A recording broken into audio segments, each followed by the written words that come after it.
Kolomoisky, he is a Ukrainian Israeli Cypriot oligarch. He got his money by all kinds of shady ways, including using organized crime and muscle to beat the shit out of anybody who objected to what he was doing. I mean, simple as that, okay? And see, he's the guy, that guy, Ihor Kolomoisky, he's the guy who set up the Azov battalion. Now, these guys, Azov and the other, there are a bunch of different groups, right? But let's just call them Azov to make it short. But there's this S-14, there's Right Sector, and Right Sector is actually kind of important right now because the leader of them is pretty much running the war, all kinds of people. Anyway, the point is that, see, all of these people, they were football hooligans. I'm not kidding. I wish I were. They were football hooligans, right? And some of them from here in Kharkov and the Medalist Club, right? And the Medalist is the local team. And these football hooligans were organized by Kolomoisky or his security people or whomever, and he paid them off and organized them into these neo-Nazi battalions. And of course, if you're thinking, wait, if he's Ukrainian Israeli Cypriot, does that mean he's Jewish? And yeah, he is Jewish, and he's the one who set up these neo-Nazi goons, you know? Right, but they keep telling us there's no Nazis in Ukraine because Zelensky's Jewish, and that's supposed to invalidate the entire claim, apparently. Look, see, there are a lot of liberals. Now, you have to keep in mind, I am a conservative. I'm a political conservative. I'm a man on the right, okay? But see, there's a difference between like a man on the right and a Nazi. There's a difference between a man on the left and a, crazy Stalinist communist, right? I mean, there are differences. There are nuances. Life is all about nuance, quite frankly. These guys, they are not about nuance, man. They tell you right to your face that they are neo-Nazis. They have tattoos on their shoulder or their chest, and they're happy to show them to you. They're not going to hide them. Right. This isn't like some loser from Brooklyn, right? Some little Brooklynite cafe latte sipping loser who says that J.K. Rowling is a Nazi fascist because she's uncomfortable with the whole transgender movement. No. These are actual Nazis, not J.K. Rowling Nazi, okay? Actual, okay? And they're like American History X. They're almost like cartoonish in their exaggerated profile. And they'll go right up to your face and say, yes, we are Nazis, and we think that it's great, and you should be one too, and you should get a big swastika tattoo on your chest just like us, and it'll be great. We'll go out there and bust skulls and cause all kinds of mayhem. It's like that. Now, here's a key issue. You got to understand what's going on. See, these guys in 2012, really, they started getting organized in 2013 and 14. They were the muscle in the Maidan revolution, which was not a revolution. It was a coup d'etat. It was a so-called color revolution, which is basically what it is. For those of you who don't know, it is a coup d'etat that masquerades as a popular revolution.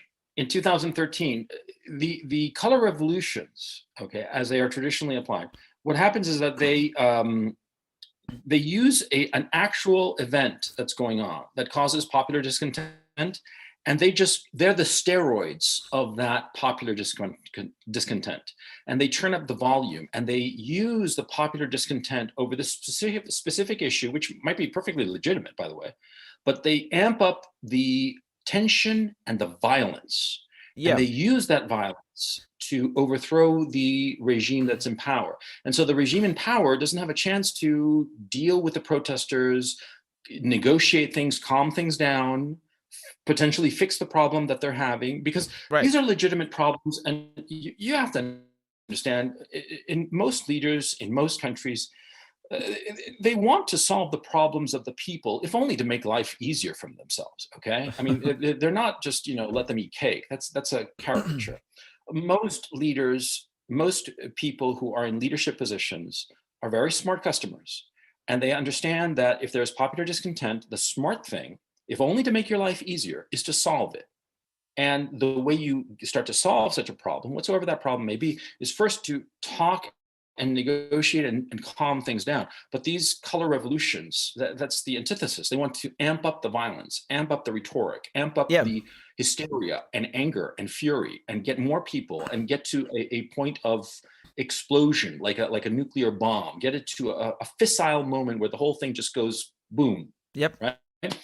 And so that's what they did in 2014. And the detonants were these neo-Nazi thugs. Now, after the successful coup d'etat, because it was a successful coup d'etat, the government of Ukraine, of Poroshenko, decided, and of course, pressured very, very much by these neo-Nazi thugs who were the ones responsible for the coup d'etat. They, on the one hand, created dedicated military battalions that were of these neo-Nazi groups, like the Azov Battalion, like the Aidan Battalion. That's actually more the size of brigades than battalions. I mean, bigger. They're pretty big. And on the one hand, and on the other hand, what they did was they took a lot of these neo-Nazi thugs and spread them out throughout the security services and the armed forces. And so what's that called? That's called stiffening in military lingo. What it is that, see, suppose you have a division, say, that is not very good. They're not disciplined. The soldiers are lacking in discipline and skills and what have you. Well, then you take a small group of men, like a brigade size or something, and that are very disciplined soldiers, very good soldiers, and you spread them around. And what happens is that these very disciplined soldiers, by example, make the other not so capable soldiers, they sort of like start to rise up. Okay, it's human nature that you want to copy the more dominant behavior. And that, of course, this is a typical military doctrine called stiffening. And this is a lot of the cases, like, for instance, in these wars that the United States got involved in, whereby they would have, quote unquote, advisors. Well, these advisors, their job is not to advise and give PowerPoint presentations, but rather to join the armed force and act as the stiffening agent that would make these soldiers better soldiers, more disciplined, better at their task of soldiering. You see, that's the point of an advisor, a military advisor. Now, ideologically, something very similar happened here, because these soldiers, these agents provocateurs, excuse me, these right-wing, not right-wing, they're fascist nutcases, were spread out throughout the armed forces of Ukraine. There are estimates that they were from 1 in 20 soldiers to 1 in 10. Now, what happened is that they spread their ideology around pretty drastically over the past 8 years. They've been pretty effective because they are ideologically minded. And most people are not ideologically minded. Most people just go with the flow. And so when you have, in a military situation, an armed force, highly ideological individuals who actively spread their ideology among people that they are working with and living with 24/7, because that's how it is in the armed forces, right? Right. Well, a lot of those soldiers are going to become ideologically radicalized. Now, on the flip side, what you have is the NATO. Ukraine is not part of NATO, but NATO was training the Ukrainian armed forces ever since 2014. It's 8 years. What happened was that they were training them at the rate of, if memory serves, it was 4 battalions a year. Okay, they pretty much trained the entire Ukrainian armed force. And the NATO training involves the concept of interoperability, because NATO is an alliance of multiple countries, right? And so what you want to have is you want to have a brigade from Italy. You want to be able to just pull it out, move it over, and plug it into a German division, right, and it works properly. That command and control, weapon systems, communications, all that stuff is all on the same par, like one army. That's called interoperability. And so the Ukrainian soldiers were trained to be essentially NATO soldiers, okay? Right. Their heavy tanks and heavy weapons were Soviet era and Ukraine built, sure, but in terms of strategy, in terms of combat tactics, in every sense of the word, they were NATO soldiers. Yep. And they were actually better than the best NATO soldiers, including American NATO soldiers, for a very simple reason. The Ukrainians were seeing active and constant combat on the contact line with the Donbass, okay, which is the southeast area, which is just the point of contention.